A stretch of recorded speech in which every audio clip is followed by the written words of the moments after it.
Imagine waking up every morning knowing that your side hustle is no longer just that. It has become your main career. So, how would that make you feel? Would it energize you when you wake up in the morning knowing that your hobby has now become your main gig? Would you feel differently? Would you act differently? Would your vision of the future all of a sudden be renewed? Like this spark of energy has now traveled through you, and you are finally doing that thing you love. So now I want you to imagine what's stopping you. Is it fear? Is it logic? Is it not realistic? Or is it just the unknown? You're not sure where to start. Let me show you why 2025 might be the perfect year to make all of this happen. Welcome back, everyone, to a Mindset Medicine podcast. I am your host, Katharine Loucaidou. I have 30 years of experience in being an entrepreneur, a business owner, in sales, in marketing, in branding. And I have been coaching individuals who are typically very ambitious, they're high achieving, and they really want the very best in life. They want to become the best versions of themselves. So, how do I help people? I help shift their mind, their mindset.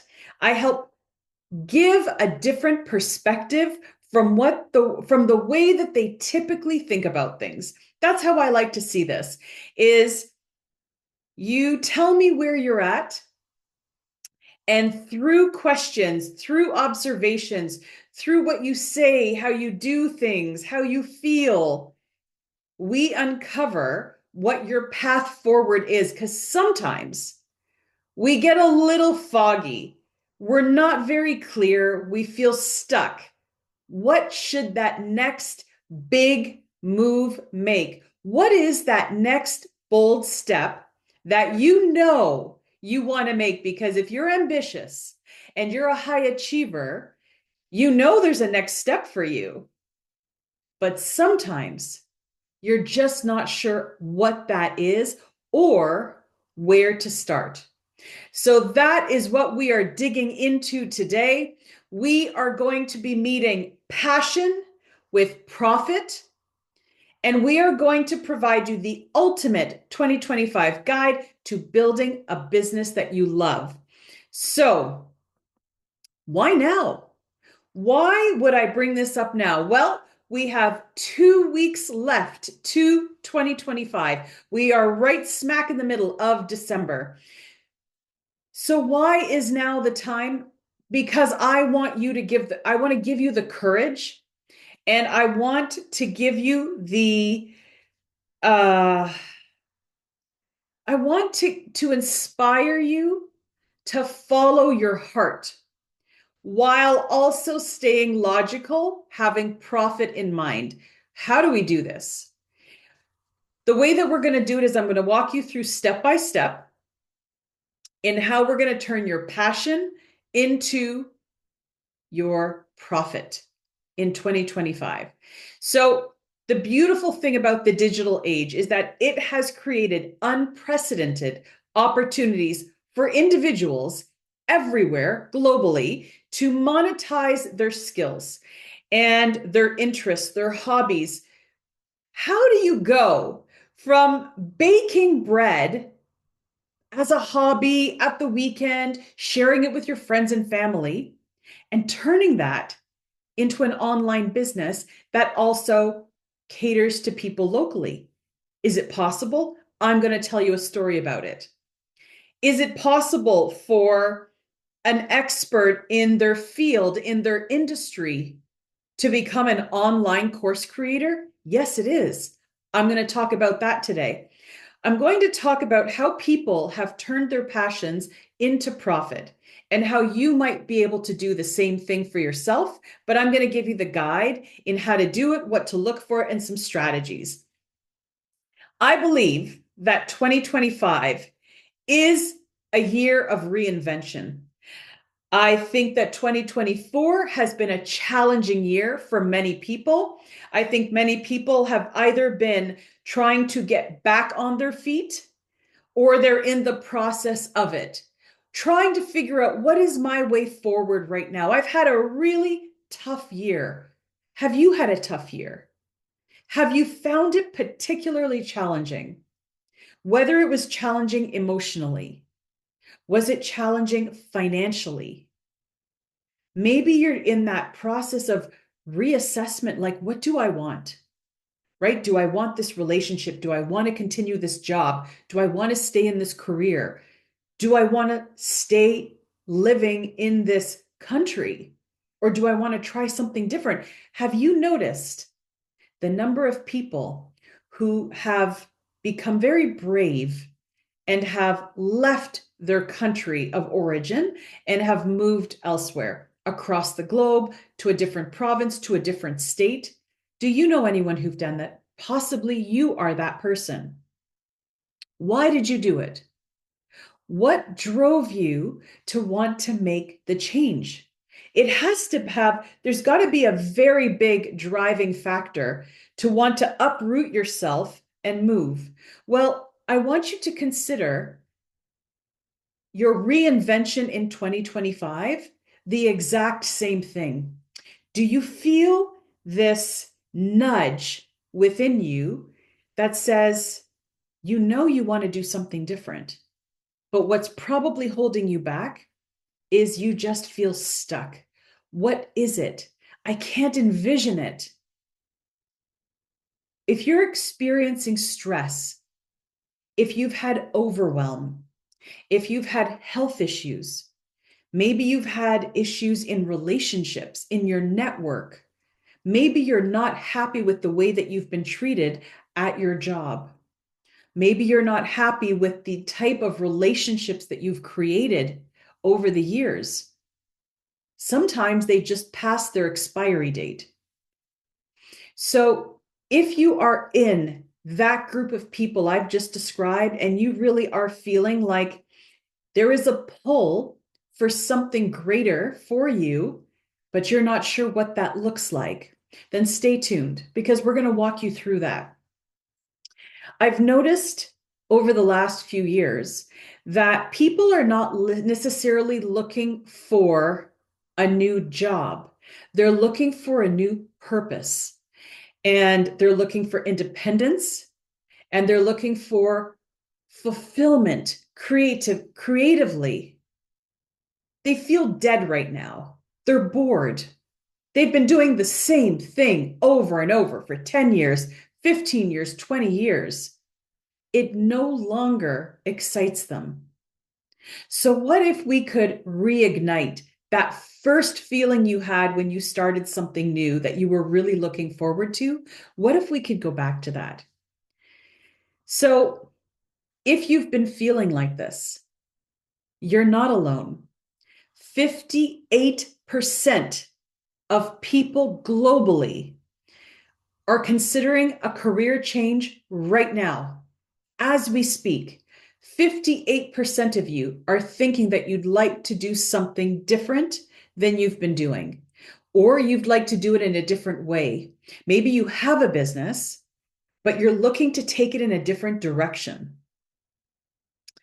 So, personal fulfillment is really what's driving most people today. They're looking for more joy in their life. How many of you listening right now have been working since a young age, and you have always had a job, sometimes two or more, just to get by? And you get to the point years later, maybe you're in your 40s, maybe you're in your 50s or 60s, and you kind of look around and say, I've had enough. I have been working for the majority of my life so far. But when you turn around to see how many years are left of your active life, and I say active because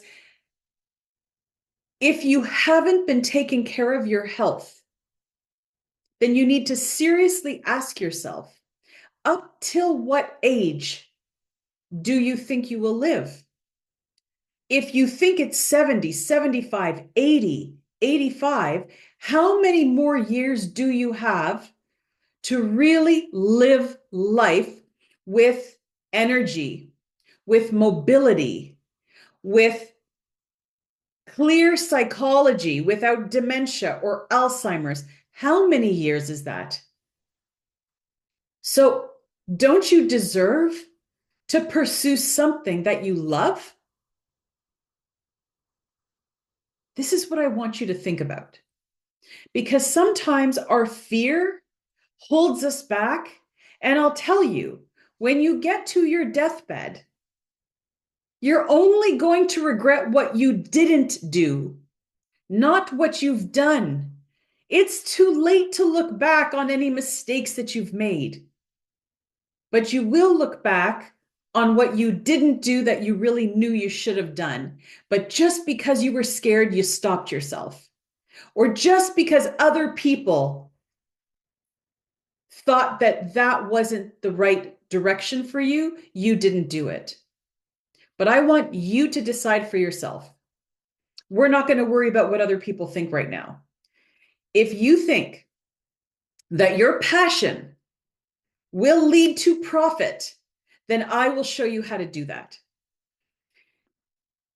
So, as an individual who has been in business for 30 years, who has taught at university level as a professor, teaching communication, teaching business concepts, as someone who was doing video and video marketing on Facebook before most other people were doing it back in 2015.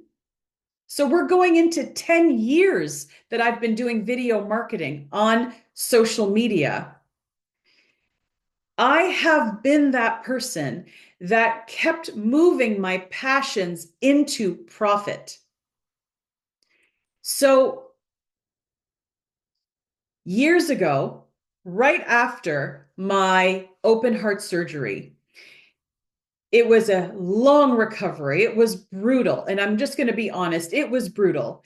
And it was brutal mentally, physically, emotionally. It's very hard at 33 years old to recover from triple bypass surgery and a minor stroke.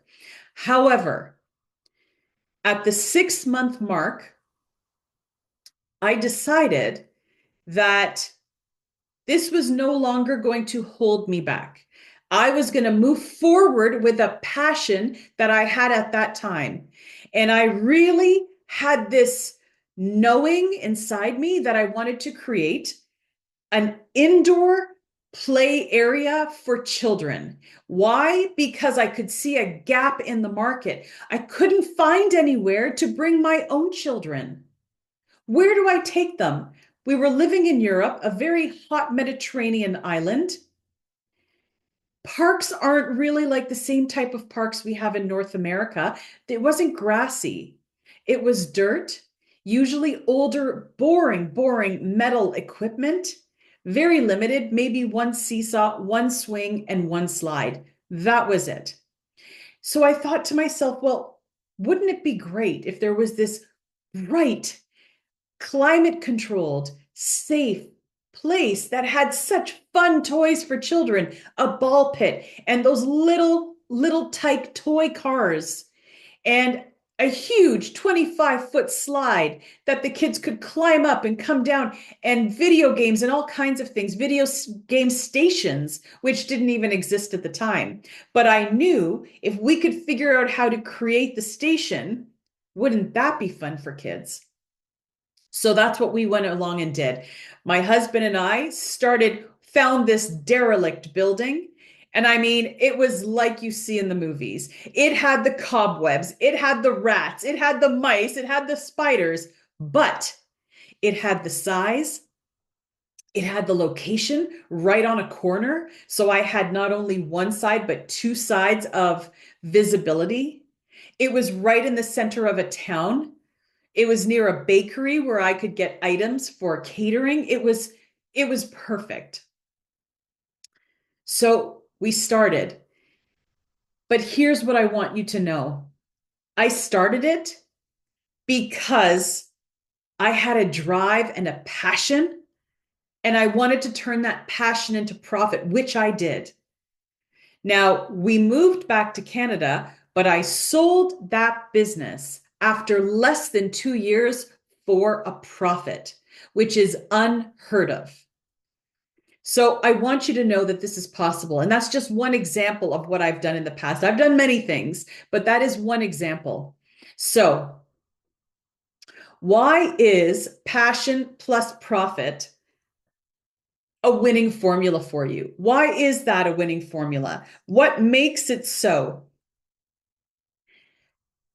Have you ever noticed how you feel when you're doing something that lights you up? Maybe you're meeting with a friend you haven't seen in a long time. It is the best conversation, right? And time seems to fly by. Have you ever worked on a project, whatever it is, whether it's a work project, maybe you were renovating your home, maybe you are deciding where to go on a holiday, but when you look up at the clock, holy smokes, the time has passed and you didn't even realize how long you had been working on that project. That is your passion. So whatever it is that captivates you, that compels you to want to wake up in the morning and research something, or build something, develop something, that is your passion. And the best businesses were built where passion meets purpose. So can you really make money doing what you love? Is it a myth? Is it just sort of like a hopeful wish? The answer is yes, you can make money doing what you love, but you need to approach it with intention and a plan, right? We cannot just do this because it feels good. I mean, a lot of people do, and a lot of people lose a lot of money. I have never lost money, gone into debt, or borrowed for any of my businesses. So I'm going to show you how we do that. So to begin with, your passion fuels your resilience.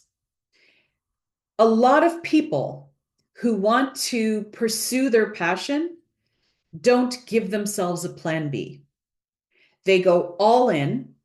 And typically, what you'll find is because there's no plan B, they just make plan A work. And they are very resilient, they are very gritty, and there is nothing that's going to stop them because there is nothing, there's no cushion to fall back on. They're just going all in because they really want it to work. So when you care deeply about what you're building, you are going to weather all of the challenges, the difficulties, the hurdles, and you're just going to keep getting back up again and keep going forward. If you don't feel passionate, if you don't feel your purpose, you will never get through even your first challenge or hurdle that gets thrown at you. You never will, because your drive isn't strong enough. So you need to make sure that that grit, it's there. And your passion and your purpose will far supersede anything that gets thrown at you. So I'll give you an example. I know a lady who lives where I lived, for many years in Europe. And when I met her, she was a friend of my husband's. She was a lawyer, and a very, very good lawyer, very well-to-do, and she had a very high position in her field. And she did that for many, many years. And because she would find some areas of her job being a lawyer quite stressful, she started baking and she started making a few loaves. And I remember watching as this unfolded, and this happened after I moved back to Canada. So over the years, right? She's been posting on Facebook, oh, I made this loaf of sourdough bread and I made these loaves. And it started 2 loaves in a week. And that went on for a little while. And then it went to 4 loaves. And then it went to 6 loaves because a friend was asking for one. And then she started saying, well, you can order and I'll deliver it to you. And now we're going like 3 months, 6 months, 9 months, and you could see it exponentially growing while she was still working as a lawyer. She would do it in the evenings. You could see she would post it's late at night. I'm sitting here making a starter for the sourdough, or she would show her bread that was proofing overnight because she had work the next day. But what happened is after a couple of years, she had created this entire baking company. She rented out a facility, got everything in stainless steel, which you have to do. She got a helper. She bought professional grade ovens and proofers for the bread and so on. And she ended up leaving her law job, her lawyer career, to become a professional artisan baker. And what's fascinating is she is happier than she has ever been. Yes, when she got into law, she was likely passionate about it to have gone through all that schooling and getting into the career. But once you're in a very high profile, high stress job, you realize that it will take a toll on your health. And for many people, that particular job will have an expiry on it. Because to keep your sanity and to actually live long enough to appreciate your time and freedom, you have to make changes. So that's what she did. And my goodness, if you saw the products that she sells now, she has entire lines of bread, which she supplies now to cafes and restaurants. She makes cinnamon buns and all kinds of beautiful things that you were not able to find before in that European country. So it's just a phenomenal story, which just makes me so happy for her, turning her passion into profit. So let's go to number 3. Turn passion into a solution for yourself. Now, let's not wonder how to do this anymore. Your passion alone will never pay the bills. However, if you can solve a real problem or fulfill a need, you are halfway there. So this is really key now. If you want to turn your passion into a profit, you need to solve a real problem or fulfill a need of the audience. Your passion is the vehicle, but your solution is the destination. So you can start a passion project and you can work on it and you can market it. But if it doesn't solve anyone's problem, it's not going anywhere. And that is why we see so many businesses fail, because they didn't walk themselves through the entire equation of what equals a financially sound business idea. So, here are some questions that I want you to ask yourself now that we're in the planning stage of taking your passion and turning it into a profit. What frustrates people in this niche that you are creating for yourself? What is it? What is the pain point that people have? What is the gap in that industry that you feel that you can fulfill? If I go back to the baker who was previously a lawyer, the gap she filled was that artisanal bread was really not a thing. There was the very local bread that was traditional, which of course was amazing, but she felt that there was a need for artisanal bread that you might be able to find in other places in Europe or North America. Sourdough wasn't typically a type of bread that you would find on a Greek island, that particular Greek island. Neither were cinnamon buns and some of the other beautiful things that she makes. So she decided, after doing research, that there was a gap in the market for different types of bread. When I opened my children's indoor play area and catering and party center, I knew that there was a gap in the market because I was my audience. I knew I had the pain point. So I did my research. I drove around to every children's play area that I could find, and they were all the same.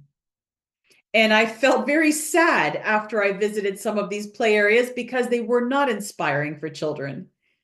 They really didn't appear that fun. I would watch my own children as my prototype playing in these places, and I thought, no, I could do better.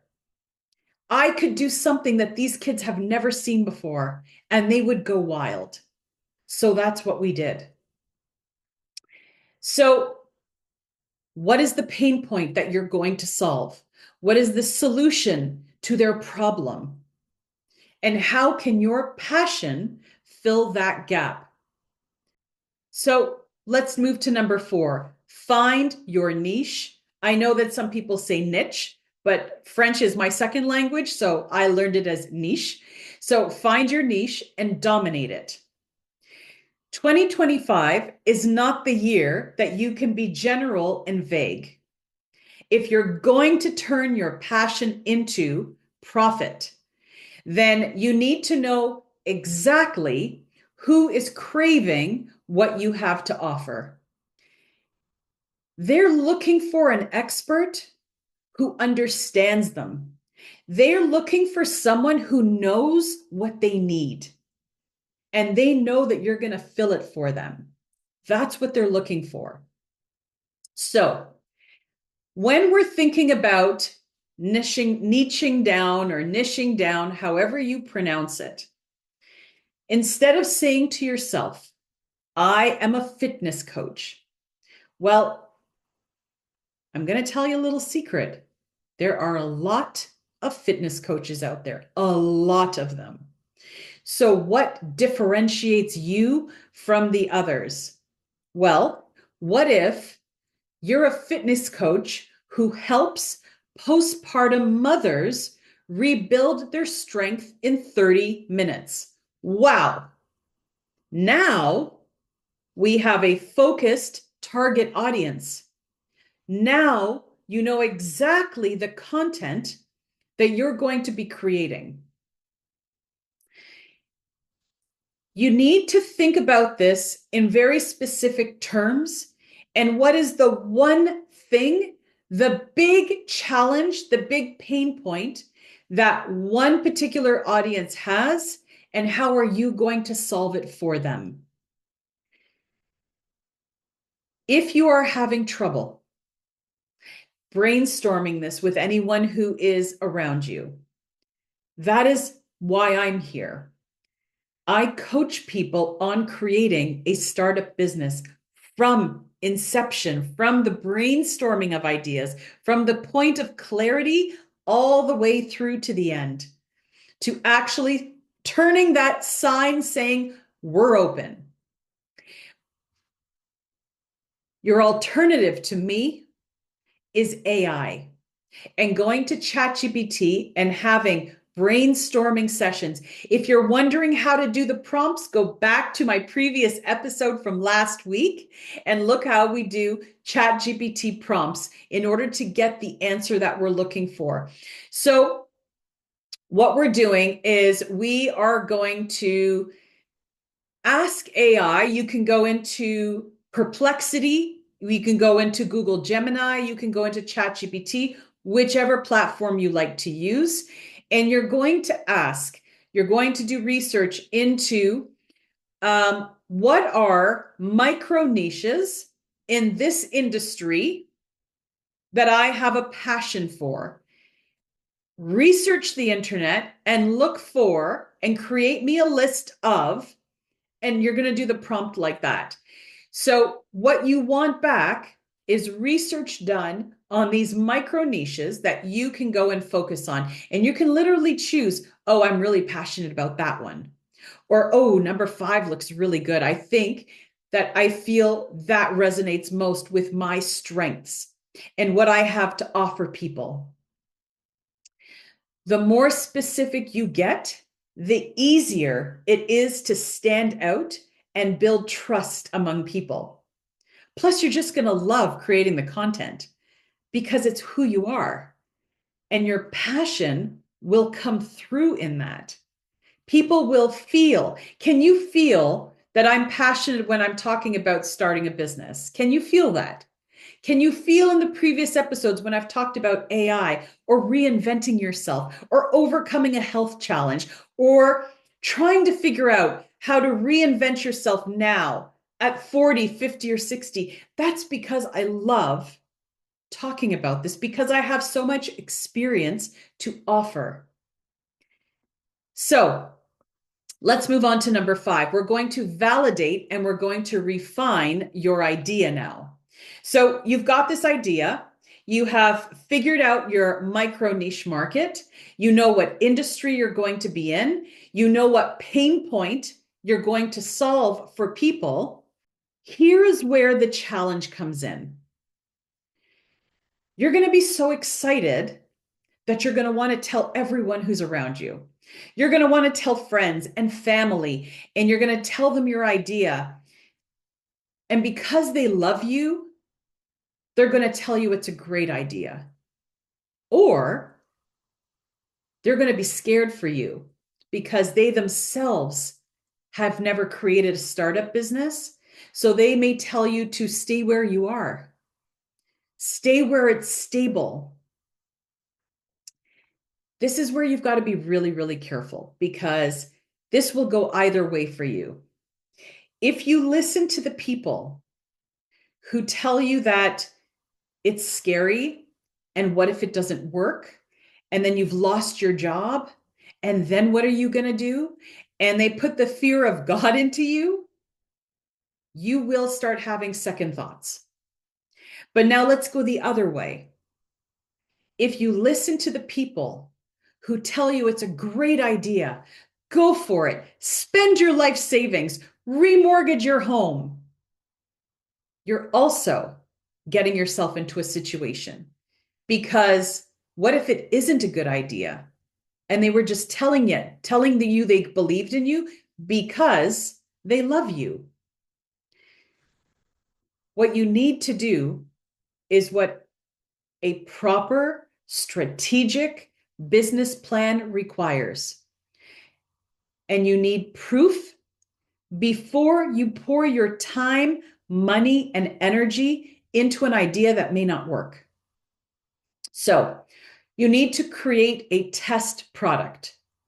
You are going to do a limited run of something. So, for example, myself, if I look to the children's play area, well, there was no limited run that I could do for that business. I'm either going to start that business or I'm not. But here's what I did do. I actually surveyed a lot of different places and parents. I surveyed my son's school and I asked them, if I created this, would you find an interest? Would you bring the students here during the day for a school trip? Would you give out flyers that there are birthdays being offered? The answer was yes. Then I spoke to other parents who didn't necessarily know me. I also didn't say it was my idea. I said, what would you think if there was another play area where this is what your child could do inside?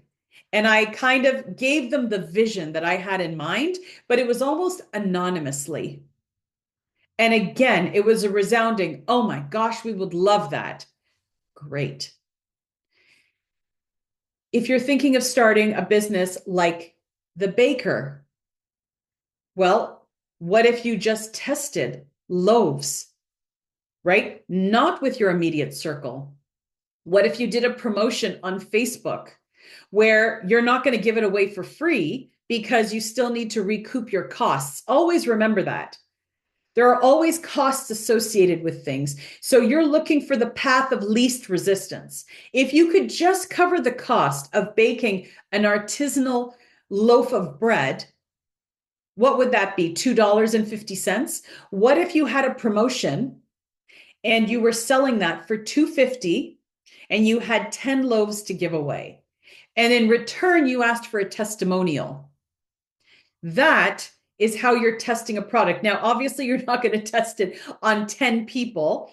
I would suggest if it were a loaf of bread, you're testing it on over 100 people. So you have a testing period of 3 months, 4 months, 6 months while you're in your planning stage. Then what happens is now, not only do you have testimonials that this will work, but you've now tested it and you can see the feedback and response yourself.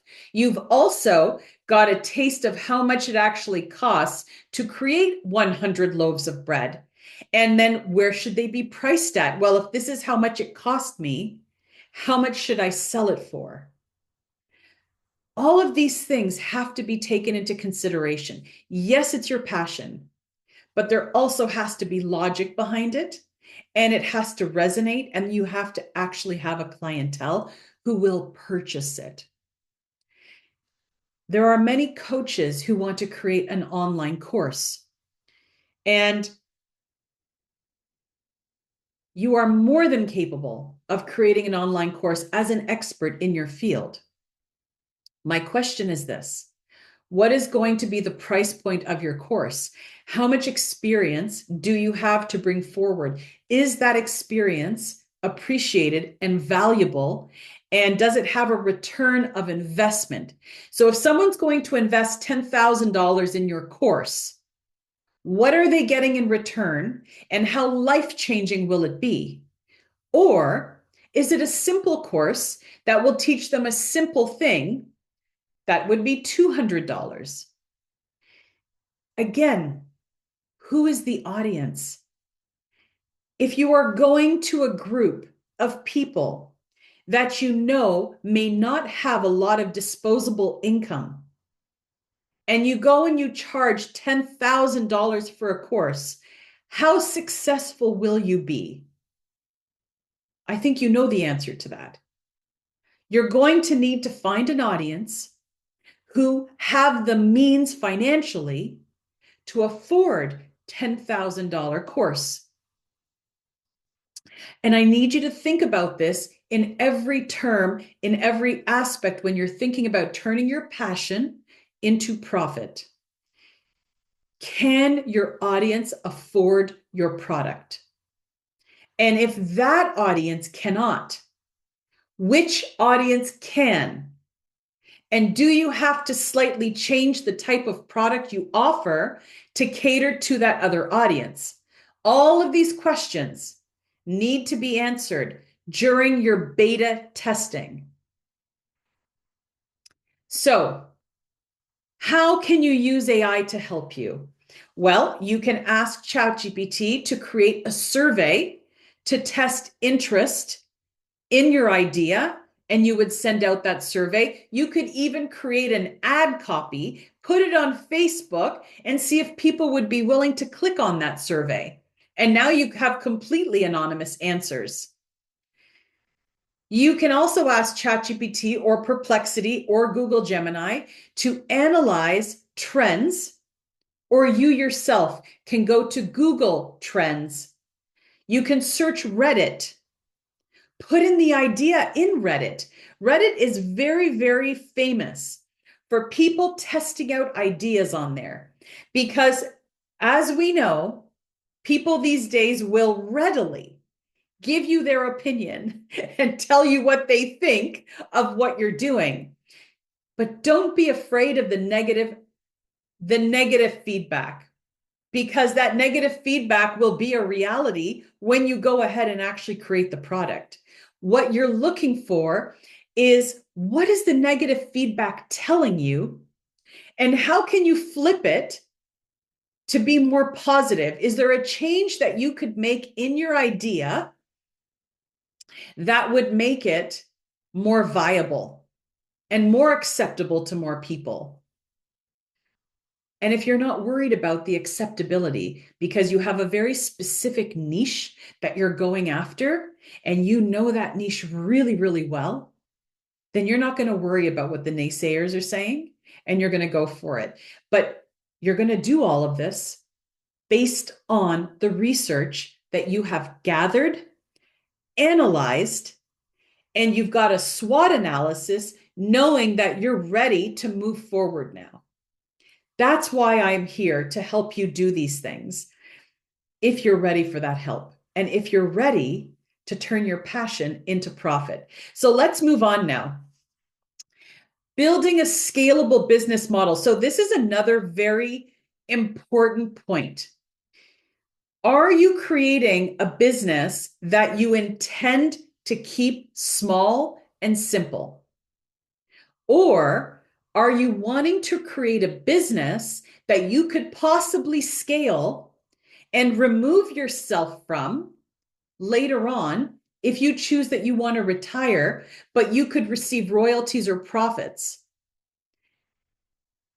Sometimes it's not easy to think long term about these things, but if you're going to go through all of the challenges and the hassle and the time and the energy and the money to turn your passion into profit, well, then you may as well figure out if it's scalable, right? Everyone needs an exit strategy from their business. Sometimes you have a business that just doesn't have one. It's a sales career, you finish the sales and it's done. But there are other times when you build an actual business that has systems and processes that can work without you at the helm. You become a shareholder, you become a consultant to the business, but you don't actually have to be there running the business because of how you have created it so that it can scale. So your passion doesn't need to be the end destination for you. It shouldn't trap you. It should actually set you free. Building a business that is scalable will actually provide you the freedom that you're looking for later in life without the worry of whether you're going to be making money or not. So here are 3 scalability strategies for you. One is to diversify your revenue streams. So let's say you wanted to become a coach or consultant. Instead of it being just you doing the coaching all the time, one-to-one, you always have to ask yourself, well, what if I were sick? Then I wouldn't make any money. What if I go on vacation? Does that mean I have to be calls on my vacation all the time? Otherwise, I don't make any money. So when you diversify your revenue streams as a coach, now you're thinking about selling products. Now you're thinking about having online digital courses. You are creating digital downloads, maybe PDFs, worksheets, playbooks, blueprints of how to do something. Maybe you have a monthly subscription. These are all ways to diversify your income, your revenue. Number 2, you're going to automate repetitive tasks. So using tools like ChatGPT for email campaigns, MailChimp, sending out automated email campaigns, having your CRM, for example, attached to Spotify, and then having automated emails and checkout emails. And oops, you forgot a product in your basket. All of these things can be automated. So you're not having to stay on top of it all. If, for example, you wanted to travel for 2 weeks or 3 weeks or a month. And finally, you can leverage AI for your growth. So you can automate customer service. You can brainstorm for expansion ideas, how to reach newer audiences, content ideas, which will free up your time to do other things, because if you're stuck at a desk for hours at a time trying to think of content, my question is, could you be using that time to do something else in the business while content is being created for you? Number 7, overcoming your biggest barriers.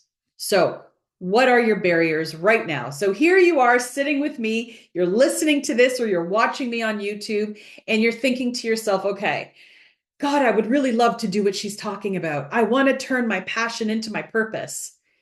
But first and foremost, you probably have a fear of starting because there's so much you don't know.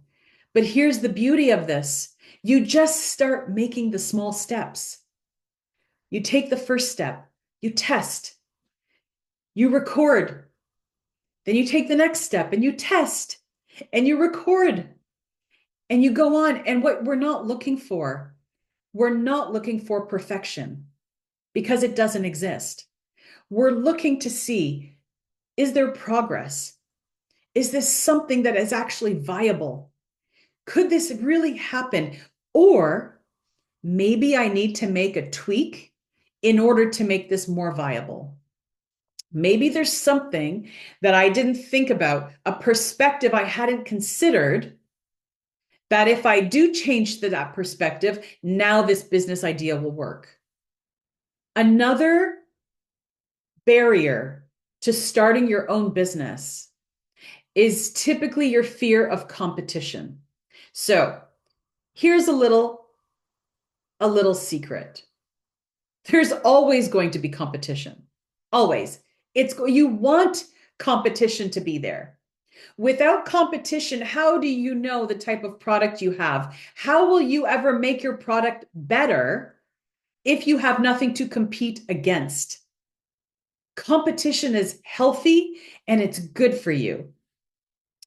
So, what will differentiate you from your competition is your story.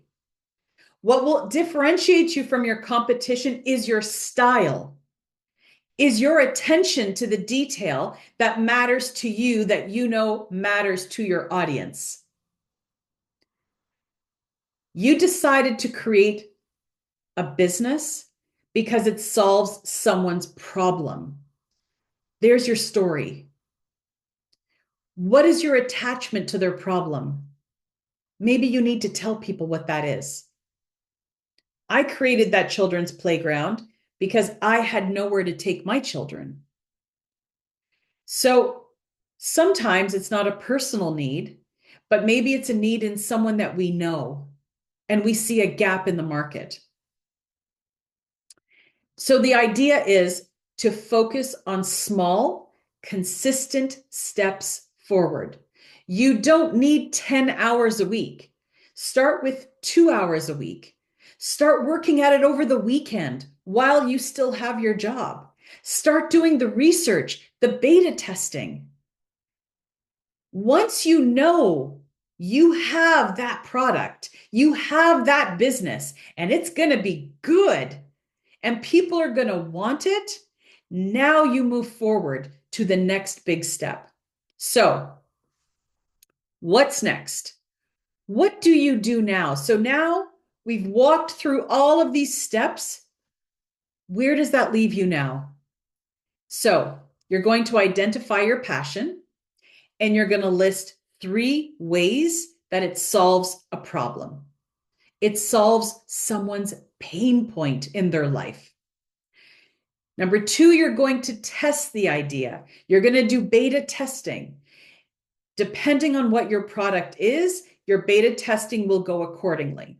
Whether you have a product that you need to test, whether you have a service that you need to test on people and get testimonials, you need to go ahead and do that. And if we'd like to go one step further, share your idea on social media and tag me. I would love to see what you're thinking about.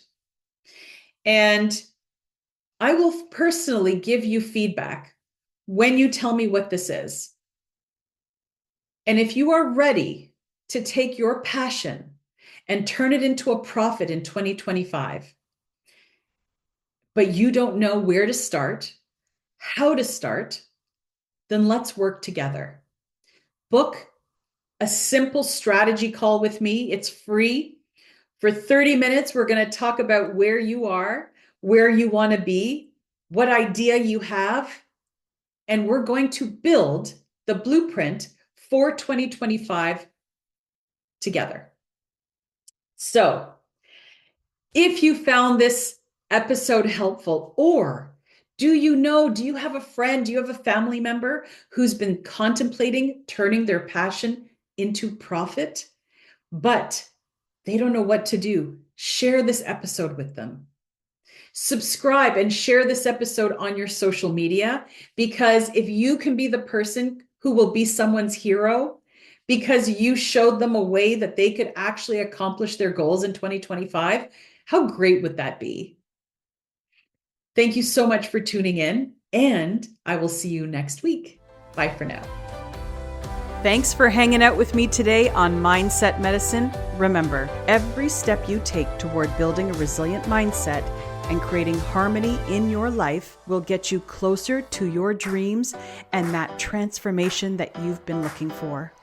If today's episode hit home for you, please subscribe, rate, and leave a review. Your feedback is our fuel. Spread the love. Share this podcast with friends and family. Tag me on Instagram at Katharine Loucaidou Coaching. And if you're looking for more tips and resources, head over to KatharineLoucaidouCoaching.com. Stay connected, stay inspired, and keep living your very best life with harmony and purpose. And until next time, my friends, live boldly with purpose.